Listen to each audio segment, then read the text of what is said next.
Hello everyone. हम पहाड़ों के लोगों ने लैंडस्लाइड के बारे में तो बहुत बार सुना है, बहुत बार उसे देखा है, बहुत बार हमने उसे झेला है। लेकिन फाइनेंशियल लैंडस्लाइड, आजकल लैंडस्लाइड से ज्यादा चर्चा फाइनेंशियल लैंडस्लाइड की है। हिमाचल में ऐसा क्या हुआ कि आज से लगभग 10 दिन पहले मुख्यमंत्री साहब को कहना पड़ा कि अगले 2 महीनों तक जो कैबिनेट मिनिस्टर्स हैं या जो चीफ सेक्रेटरीज हैं, उनकी जो तनख्वाह है, उनकी जो सैलरीज हैं, उनको नहीं मिलेंगी, क्योंकि प्रदेश जो है वो एक तरह से आर्थिक जो है इमरजेंसी से जो है वो गुजर रहा है। और उसके कुछ ही दिन बाद पता लगा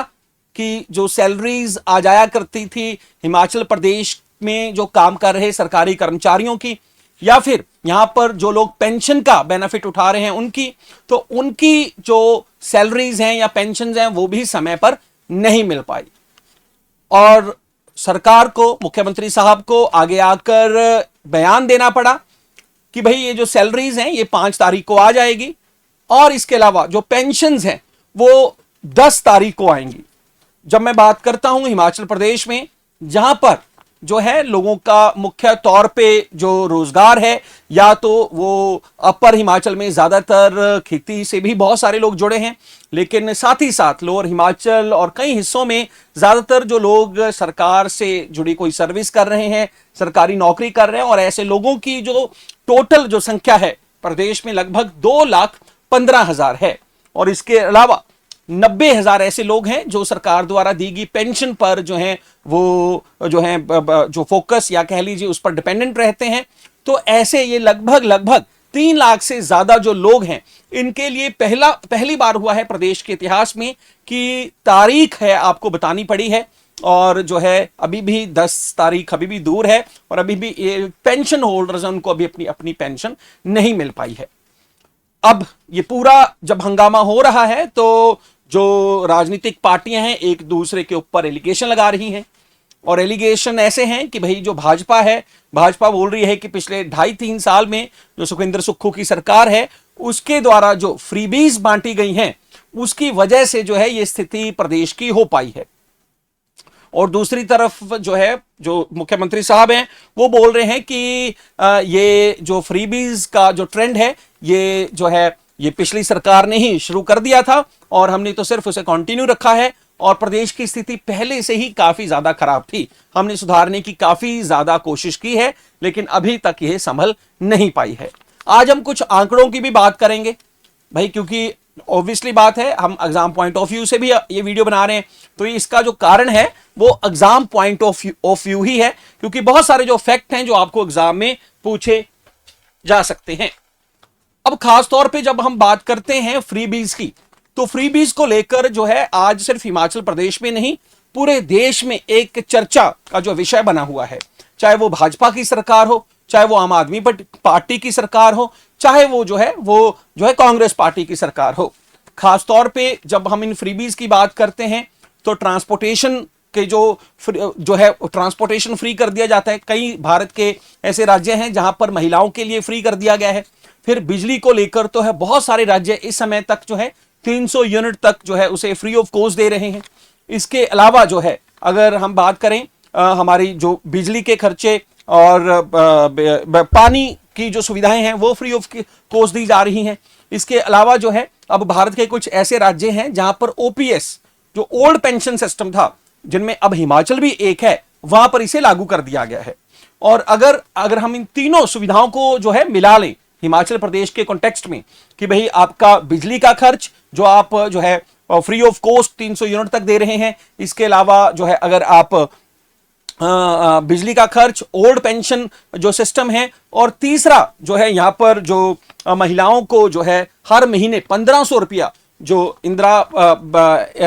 प्यारी बहना योजना हिमाचल सरकार द्वारा शुरू की गई थी, उसके अगर पैसे को भी अगर हम मिला लें तो इन सिर्फ 3 ही योजनाओं से जो है हिमाचल प्रदेश सरकार पर 1 साल का लगभग जो है वो 2000 करोड़ का वित्तीय बोझ जो है पड़ता है। एक आंकड़े बता रहे हैं कि लगभग जो है यहां पर अगर हम बात करें, यहां पर मैं माफ कीजिए, मैंने 2000 करोड़ कहा, 20,000 करोड़ का वित्तीय बोझ जो है हिमाचल सरकार पर पड़ता है, जहां पर सिर्फ जो है बिजली की अगर हम बात करें तो बिजली के लिए 18,000 करोड़ रुपया हिमाचल सरकार को एक साल का देना पड़ रहा है, फ्री ऑफ कॉस्ट जो बिजली दे रहे हैं। जो ओल्ड पेंशन जो स्कीम है उसके जरिए 1,000 करोड़, और अभी तो आने वाले समय में जैसे जैसे समय बढ़ेगा लोगों की रिटायरमेंट होंगी और ये जो ओल्ड पेंशन है ये और ज्यादा बढ़ जाएगी। और ये जो इंदिरा प्यारी बहना योजना है जिसमें जो महिलाएं हैं उनको 1,500 रुपया प्रति महीना दिया जा रहा है, उससे भी लगभग एक वर्ष में जो है 800 करोड़ का वित्तीय बोझ है वो प्रदेश पर रहेगा। लेकिन ऐसा क्यों है कि भाई हिमाचल जैसा राज्य जो है यहीं पर फाइनेंशियल इमरजेंसी के जो है वो कारण हमें ऐसे जो हालात हैं क्यों दिखते हैं। आप देखें चाहे और राज्य हैं, पंजाब है, राजस्थान है, दिल्ली की सरकार है, तमिलनाडु है, बहुत सारे ऐसे राज्य हैं जहां पर इस तरह की फ्रीबीज ऑलरेडी ही लोगों को दी जा रही है। अब अगर मैं 2000 रिजर्व बैंक ऑफ इंडिया के जो है एक लेटेस्ट बयान की बात करूं तो 2026 तक रिजर्व बैंक ऑफ इंडिया ने कहा है कि अभी जो है 2026 तक जो है पंजाब जो है वो सबसे ज्यादा कर्जदार जो है स्टेट बन जाएगा, जिनका जो कर्जा है लगभग उनकी जीडीपी का वो 45% तक का जो है हो जाएगा। और इसके अलावा जो है अगर पंजाब के अलावा बात करें, तमिलनाडु है, केरला है, राजस्थान है, इन प्रदेशों के भी हालात काफी ज्यादा खराब हैं। लेकिन दूसरी तरफ हम बात करें हिमाचल प्रदेश की तो इसको लेकर यह भी कहा जा रहा है कि पिछले कुछ समय में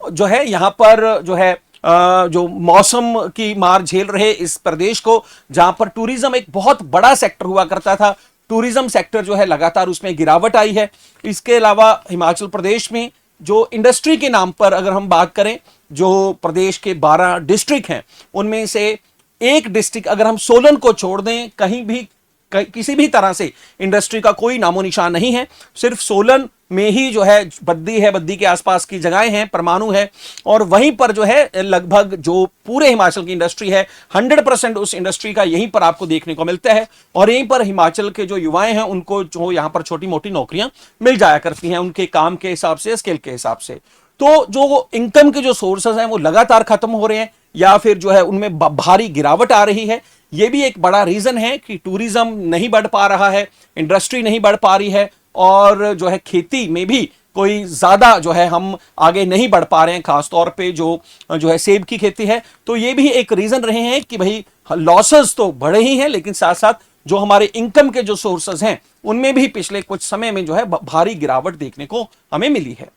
तो आने वाले समय में अगर सरकार जो है, केंद्र सरकार है, रिजर्व बैंक ऑफ इंडिया है, मदद नहीं करते तो ये हालात और ज्यादा खराब हो सकते हैं। अब ये कई सारे आंकड़े हैं बच्चों, जैसे कि अब मैं बात करूं कि भाई सुक्खू साहब ने, मुख्यमंत्री साहब ने कहा कि जो है अब अभी फिलहाल जो लोन है, जो प्रदेश की जितना जीडीपी है, जिसे हम जो है जीएसडीपी बोल देते हैं, ग्रॉस स्टेट डोमेस्टिक प्रोडक्ट, तो उसका 45% जो है वो लोन है। मतलब ऐसा नहीं है कि भाई ये पिछले 2-2.5 साल में ही हुआ है। अब बोला जा रहा है कि जब प्रदेश सरकार भाजपा छोड़कर गई थी, जयराम ठाकुर छोड़ के गए थे, तब ये 37% था, अब ये बढ़कर जो है 45% हो चुका है। और इसको अगर मैं जो है भाई अगर मैं रुपीज में कैलकुलेट करने की कोशिश करूं